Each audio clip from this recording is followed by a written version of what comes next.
I'm Claire Russell of Target Maths. This video is helping you understand all the indices rules that you need for foundation GCSE, so it goes up to grade 5. We look at the first 3 rules and a special case. We then take the video into looking at how we can just make that a little bit harder. How can we make those rules feel trickier? And then we have the 4th rule, which we look at independently of everything else. Finally, there's a flashcard at the end and a link on the end screen to some exam practice questions. Okay, let's get on with it. Okay, so we're going to use a cubed times a to the power of 5 to explain the first rule. Now, a cubed means a times a times a. And a to the power of 5 means that we're multiplying the a 5 times over. Now, let's not forget that this is a multiplication question. And if I was to now represent this in one solid line, all in the same colour, it would appear like this. We have got a being multiplied by itself 8 times, which gives a result of a to the 8. Now, hopefully you can see the shortcut of getting that 8, because the last thing we want to do is write that out all the time. So when you have a multiplication question, you add the powers, and that's the first rule. Okay, our next rule is linked to a divide question. So here we've got y to the power of 4 divided by y.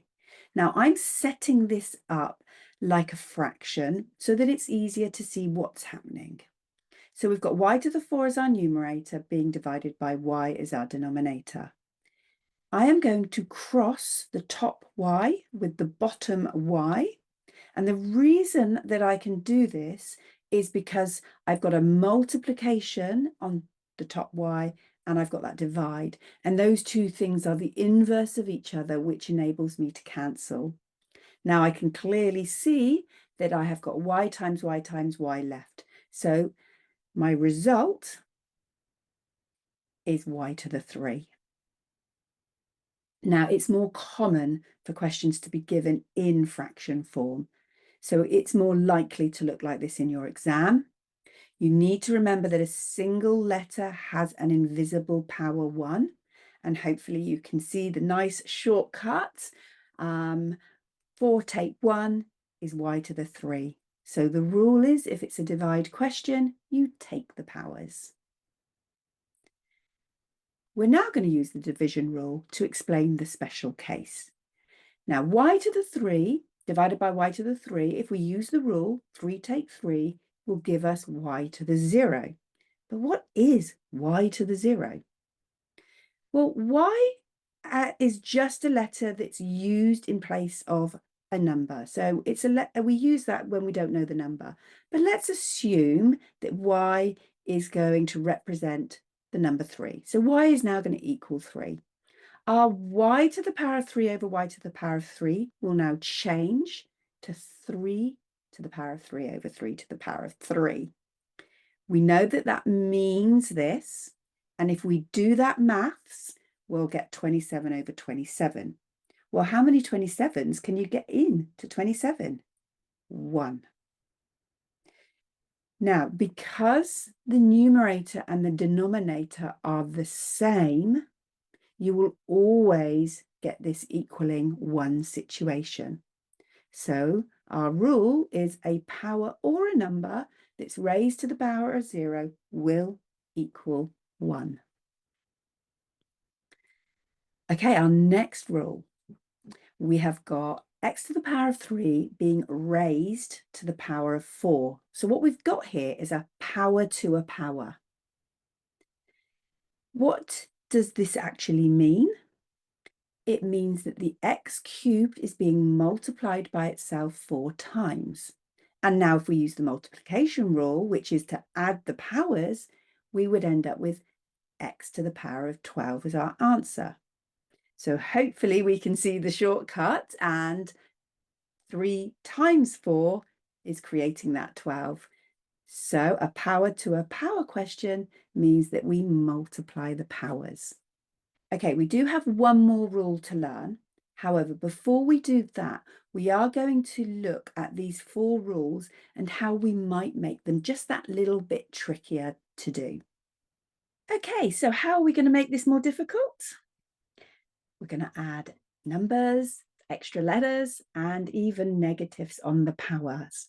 But you mustn't be put off by this. It looks so much trickier, but just break it down step by step. So if you've got numbers, always do those first.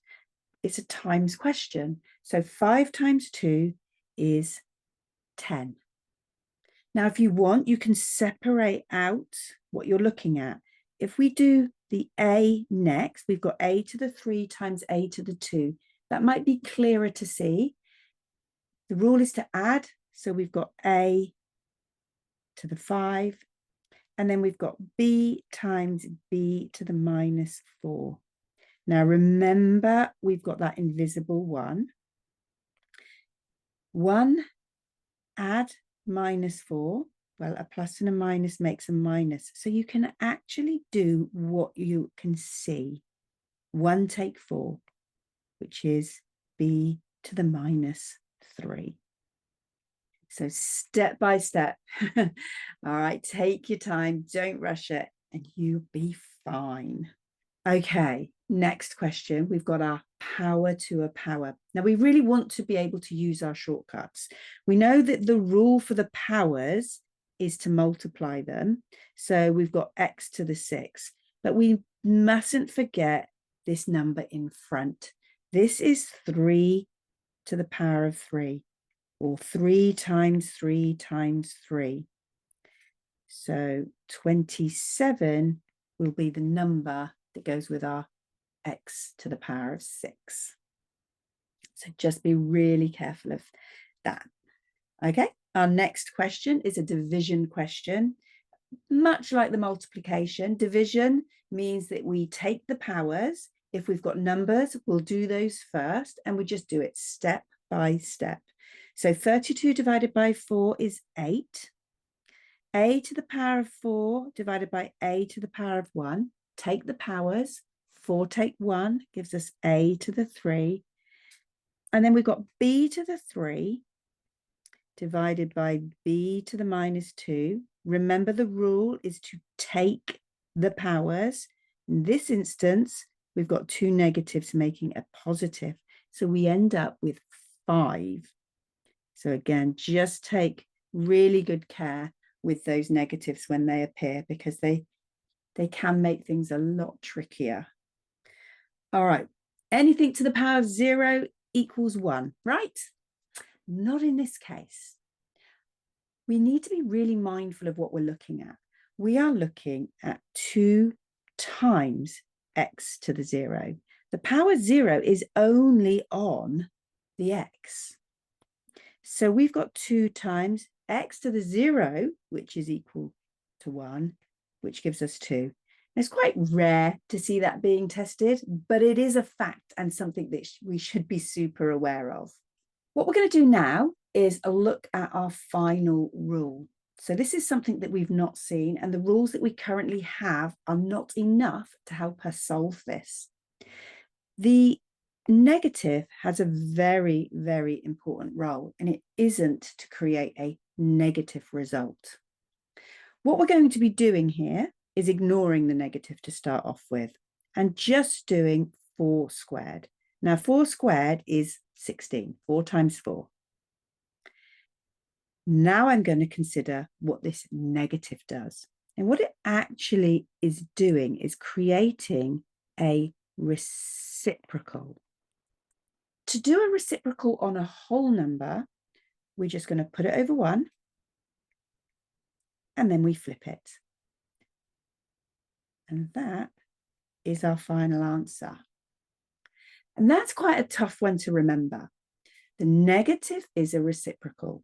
One of the ways, maybe you can make a link and help yourself to recall this, is to not see the negative in the power as a negative, but see it as the fraction line you're going to have to use in your final answer. That can help for some students. So I hope you have found all that information useful.